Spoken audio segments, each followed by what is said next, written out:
In the previous video, we covered how to use HTTP. Now, in this video, it's going to be a very short one. However, we're going to show you how to create new headers or request options. Now, it might be that you're communicating with a JSON server. However, sometimes you may not use the same application type.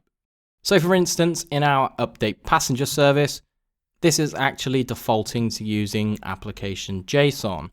So what we're going to do in this video is quickly import something called headers and request options and show you how to create them because you may need them when you're actually building your Angular apps. So we'll go up to the top, and from the HTTP module, what we're going to do is import something called headers, and we're also going to import request options. And you can see all the TypeScript drop downs are extremely helpful again. So we don't actually need to do this for our application. However, I'm just going to show you how to do it. So we're going to do let headers equals new headers. And this is simply going to be an object.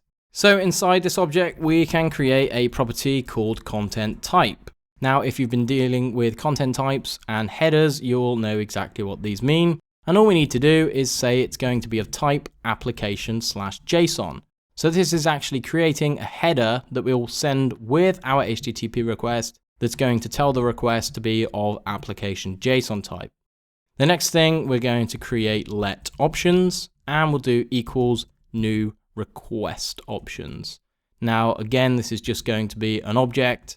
Inside of here, we can create a property called headers, and we can just say headers. Now, this is actually referencing this object here. So alternatively, you could copy this object and do something like this and just indent it if you wanted to. But essentially, this is where you can create different types of request options and set the headers of that particular request. To actually add them to the response, all we need to do is pass in our options. So our options here corresponds to let options. So this property here gets passed in here.